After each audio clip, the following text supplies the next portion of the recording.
जय श्री राम सभी को। मैं हूं नेहा और आज से पहले मैंने इस चैनल पे कई वीडियोस बनाए थे। मतलब कई तो नहीं, लेकिन थोड़े बहुत वीडियोस बनाए थे, जिसमें से एक वीडियो मैंने महाकालेश्वर मंदिर के ऊपर बनाया था। वो काफ़ी लोगों को पसंद आया और ठीक ठाक व्यूज़ आ गए थे, आपने काफ़ी प्यार दिया। और सबसे ज़्यादा अजीब बात तो ये कि मैंने आज से पहले कभी भी कैमरा फेस नहीं किया। फर्स्ट टाइम मैं कैमरा फेस कर रही हूँ और आप लोगों से बात करने की कोशिश कर रही हूँ। दरअसल मुझे इस वीडियो को बनाने का पर्पस मेरा सिर्फ इतना सा है कि मैं इस वीडियो के माध्यम से आप लोगों से एक ऐसी बीमारी के बारे में अपने विचार शेयर करना चाहती हूँ। जो ये बीमारी है ना, वो एक तरह से आप ऐसे समझ लो कि बहुत सारे कंप्यूटर्स होते हैं, उनका एक मेन सर्वर होता है। तो ये बीमारी जो है वो एक मेन सर्वर है और मोस्टली ये बीमारी ना फीमेल्स में ही होती है। मोस्टली क्या, सिर्फ फीमेल्स में ही होती है ये दिक्कत।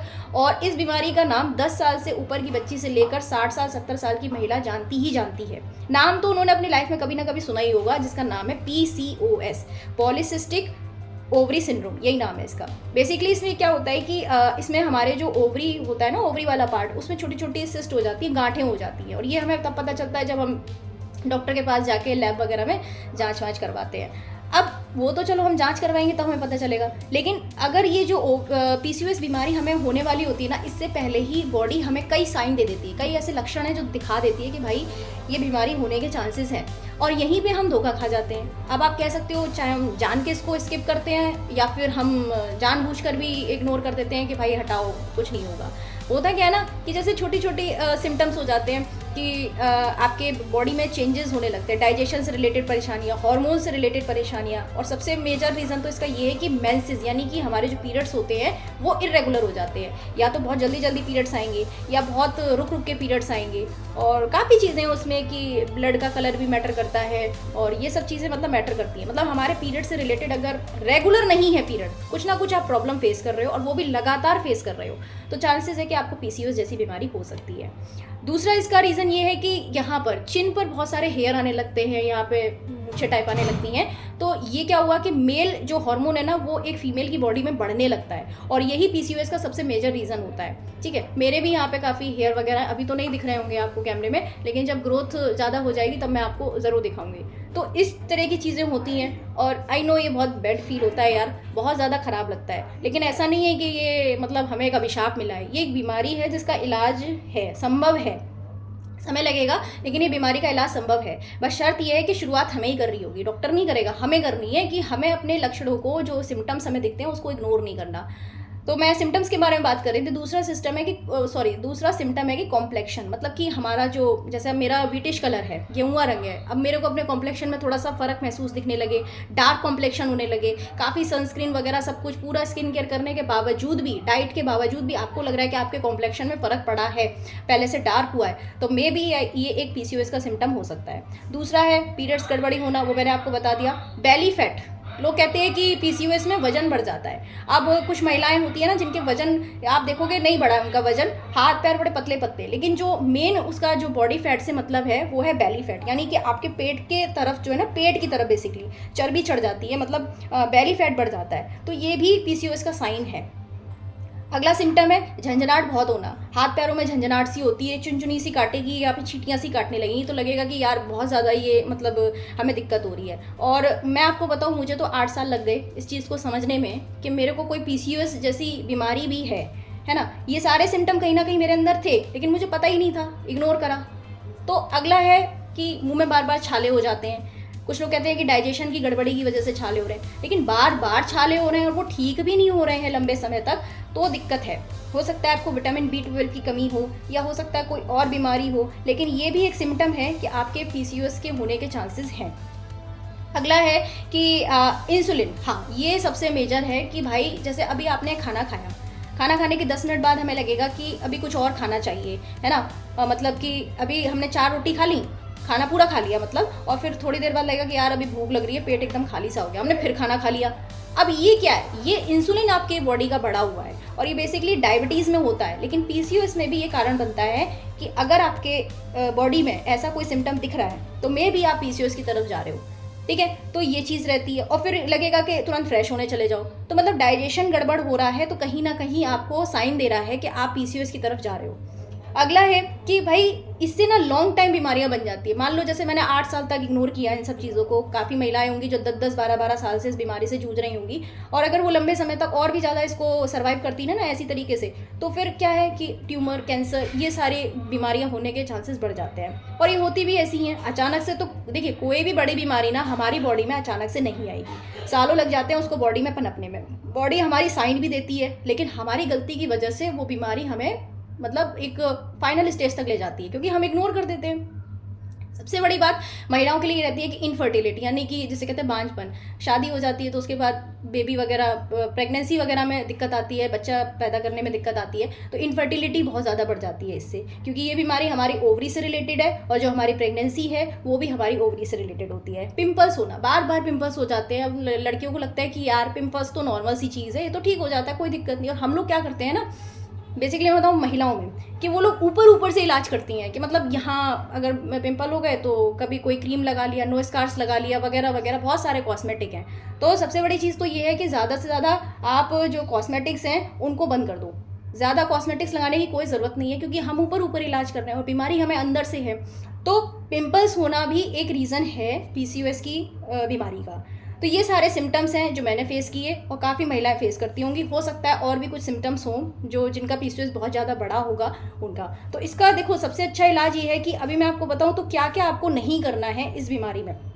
सबसे बड़ी चीज़ तो ये है कि आजकल सबके हाथ में फ़ोन है, सबके हाथ में फ़ोन है तो सोशल मीडिया से सब जुड़े हुए हैं। तुरंत यूट्यूब डाला, अभी मान लीजिए किसी के पीरियड्स में दिक्कत हो गई, कोई महिला है उसको पीरियड से रिलेटेड कोई प्रॉब्लम हो गई, और तो उसने तुरंत यूट्यूब खोला और डाल दिया कि पीरियड्स टाइम से ना आना, रीज़न डाल दिया। अब उसमें तमाम चीज़ें बता दी वीडियो में, है ना। तो ज़रूरी नहीं है कि उस वीडियो में जितनी चीज़ें बताई जा रही हैं वो सारी चीज़ें हमारे से कोरिलेट कर रही हो, मतलब हमारी सिचुएशन उस वीडियो के हिसाब से मैच कर रही हो, ऐसा नहीं है। तो हम क्या करते हैं कि इस चक्कर में 50 वीडियो देख डालते हैं और हम हो जाते हैं कंफ्यूज, और फिर हमारा ब्रेन कहता है कि भैया बंद करो, ऐसा कुछ नहीं है, हम जैसे हैं वैसे ठीक हैं। तो ये सारी चीज़ें होती हैं। तो आप 50 वीडियो मत देखिए। अगर आप में से इनमें से, मैं कहती हूँ एक नहीं, अगर एक से ज़्यादा या ये सारे सिम्टम आपकी बॉडी में है तो प्लीज़ आप अपने डॉक्टर से कंसल्ट करो। फिजिकली डॉक्टर को कंसल्ट करना ज़्यादा बेटर होता है। यहाँ मैं एक चीज़ और ऐड करूँगी कि कोशिश करिए एलोपैथी इलाज मत करवाइए, क्योंकि एलोपैथी में होता क्या है ना कि हम दवाइयाँ बहुत सारी खाते हैं। आप देखो कि नॉर्मल से हमें जुकाम सर्दी भी हो जाती है तो हम डॉक्टर के पास जाते हैं तो इतनी सारी दवाइयाँ पोटली में बांध के दे देता है डॉक्टर। एक एक टाइम की दवा 5-5 6-6 टैबलेट्स और कैप्सूल खाने पड़ते हैं। तो आप सोचो कि जब PCOS जैसी बीमारी के लिए आप डॉक्टर के पास जाओगे तो वो तो आपको पता नहीं कितनी दवा देगा।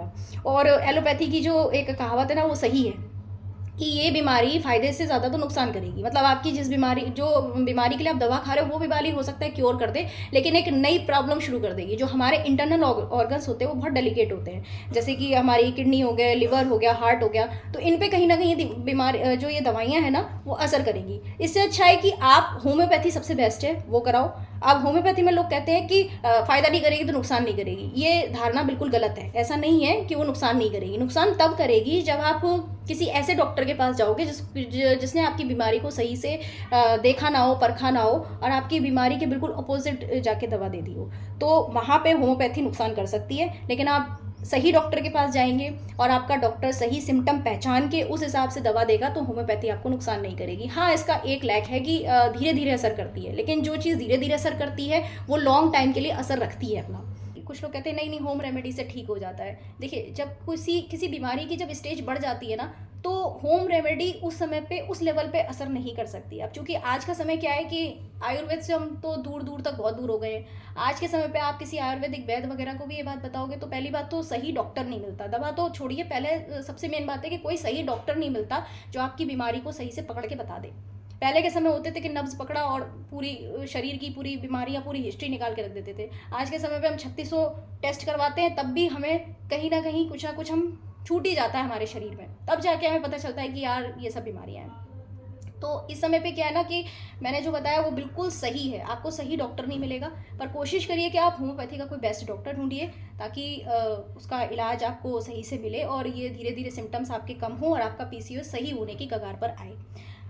एक और बात है कि होम रेमेडी के लिए क्या है ना कि हम लोग यूट्यूब वगैरह पे देख लेते हैं कि अरे नीम का पानी पीने से बहुत फ़ायदा होता है, अरे ये खा लो, वो खा लो। मतलब बहुत सारी चीज़ों पे हम जल्दी से बिलीव कर लेते हैं और लेना शुरू कर देते हैं। देखिए जितनी भी घरेलू चीज़ें होती हैं ये बहुत असरकारक होती है, इनके जो असर होते हैं वो बहुत स्ट्रॉन्ग होते हैं। अब किसी ने बोला कि नीम घोल के पी जाओ, अब हम क्या करेंगे, सुबह एक बड़ा सा गिलास लिया और नीम का पानी पी गए, तो वो भी गलत है भाई। खाली पेट अगर हम ऐसे नीम का पानी पिएंगे ना, तो वो भी हमारे लिए नुकसानदायक है, पेट खराब हो जाएगा। कई चीज़ें, आप आंवले का जूस भी अगर खाली पेट ऐसे ही पी जाओगे तो भी दिक्कत हो जाएगी, है ना, क्योंकि वो लूज मोशन वगैरह कर देता है। तो इनका अनुपात होना बहुत ज़रूरी है। अब इनके अनुपात के बारे में बताएगा कौन, क्योंकि आजकल जैसा मैंने बताया कि कोई सही से तो बताता नहीं है। यूट्यूब पे भी जो चीज़ बता रहे हैं वो हमारी बॉडी के हिसाब से ज़रूरी नहीं है कि वो चीज़ सूट करे हमें। तो ये चीज़ है। और दूसरी बात ये है कि हमें एक्सरसाइज रेगुलर करनी है। अब होता क्या है आज के समय पे, देखो यार, खाने पीने की चीज़ें जितनी भी मार्केट में मिल रही है, मैं तो कहती हूँ जितनी भी नेचुरल चीज़ें हैं ना, जैसे आपकी सब्जियां हो गई, फ्रूट्स हो गए, ये जितनी नेचुरल चीज़ें, उनमें सबसे ज़्यादा केमिकल होता है। तो वो भी हमें थोड़ा बच के खाना है। अब ये सब चीज़ें मैनेज करते हुए हमें अपनी जो लाइफ स्टाइल है ना, उसको मैनेज करना है।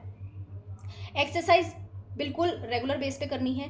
कुछ आसन हैं जो मैं आपको बता देती हूँ, वो अगर आप रेगुलर बेस पे करेंगे तो बहुत आपको मदद मिलेगी, जो कि मुझे भी मिली है। सबसे पहला है मर्जरी आसन, दूसरा है पश्चिमोत्तासन और अर्ध मत्येंद्र आसन, विपरीत करणी मुद्रा, मकरासन। मैं इन सारे आसन का ना जो साइड में वो लगा दूंगे, फोटोज़ लगा दूंगे, और आप यूट्यूब पे आप बारी बारी इनको सर्च करिए और इसको आप डेली करिए। कम से कम 10 मिनट आप ये आसन करिए, और हो सके तो आप योगा भी अपनी लाइफ में इंक्लूड करिए, क्योंकि बिना एक्सरसाइज के तो कुछ नहीं होने वाला।